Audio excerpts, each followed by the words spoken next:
Welcome to our 7th edition of Design Time by Floor to Ceiling Carpet One Ultimate Kitchen Makeover.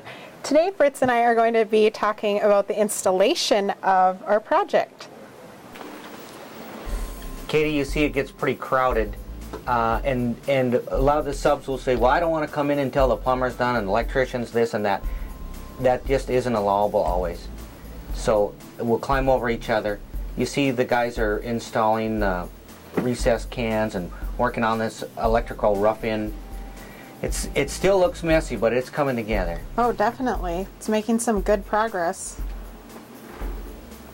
All kinds of new things. Now, the recessed cans that he's pushing up in the ceiling, they have a thermal shield, both for weatherizing from winter cold coming in.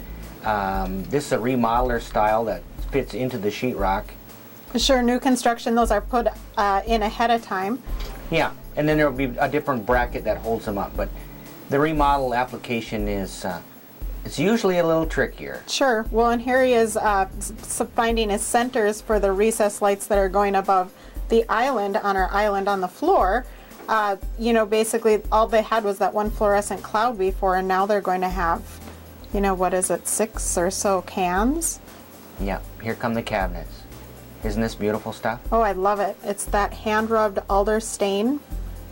Just a beautiful, beautiful wood. Takes the stain beautifully. You know, looks like they're, you know, putting some units together. Some of them come together because they're custom, so some of them come together as one whole unit. Yeah, yeah, beautiful the way the cabinets fill the entire room. No fillers, no spacer bars, no sticks filling in voids, making up spaces.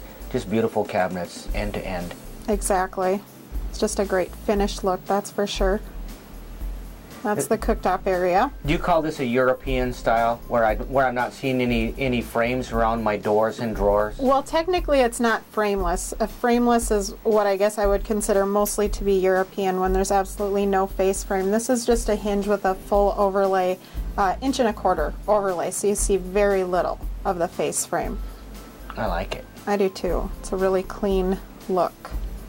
Big Susan fills the whole corner. Yep, that's a nice Super Susan. It's one of our best options. If you see, there's very little void around it. There's no pole in the middle, so it's a lot of usable space. Yeah. Anchoring everything to the studs. Big washer head screws. Yeah, they do a great job with the installations. Everything's so nice and level and tight and... Well, and they oversize the boxes. I'm seeing that so that if there's a crooked spot in the wall, they can just cut contour and fit everything nice and snug. Exactly. A little ugly with paint and wires and all the patches. Well, all of that will be covered with cabinetry and backsplash tiles, so they didn't have to do a lot of painting. Katie, the guy's got a floor-to-ceiling cabinet here, meaning it fits tight top to bottom, so if you do your geometry, they're not going to be able to tip it up. What the boys are doing now is making allowance off the back side so that they can stand this cabinet up. Oh, sure. See how tight that is? Right. Could never tip it down. No, and instead of having a strange toe kick box, that cabinet was going to be fit with no toe kick space, with a nice furniture toe kick anyway, so when they cut off that back you won't even see it. Yeah, yeah. It's either that or cut a hole through the roof and drop it straight down. Oh, good idea. That bring it in like Santa Claus. Exactly.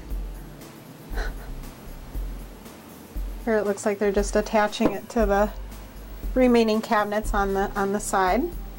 I appreciate the way everybody's got their shirt tucked in as well here too, you know. Yeah. Sometimes you get some bad footage Oh, jeez. on the install, you know.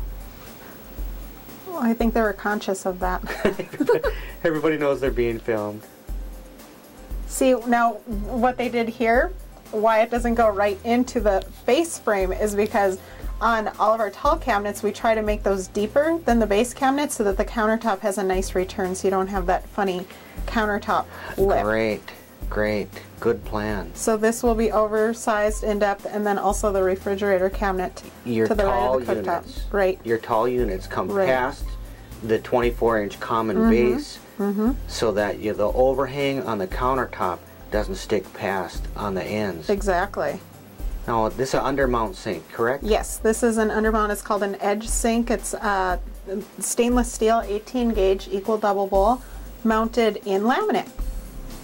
Neat. And you see how they've, because that wall was less than our 24 deep, the countertop we're pulling out past, and they've actually notched the edges to fit around that. With a custom cabinet, we actually could have gone to 23 or 22 or whatever we needed to. Unfortunately, the dishwasher's on that run, and there's no give in the depth of a dishwasher. Okay. So that's why we just had to make it the 24 and make it finish off nicely. Here we've got Spalding Stone, Mitch from Spalding Stone. He's doing the template. We're talking about overhangs. We're talking about corner treatments. We also wanted to make sure it cleared that patio door That's nice. so they can open that It's up. making Absolutely. a template out of this plastic. Exactly. And so what he does here is he's just, getting a couple measurements, measure twice, cut once. Especially, You're right. especially with a few grand worth of granite. Exactly. Absolutely. Here are the homeowners. We decided to go radiuses on all four corners. That's right. The beauty of custom. And here he's just marking which corners are going to be what. He's put his overhangs on the side. And then what you'll see him doing here is creasing the plastic on the cabinet. This is so that as soon as he gets that back to the shop, he knows exactly what that cabinet looked like underneath it because he followed that line all the way around it. It isn't a perfect world. Things change. But they do.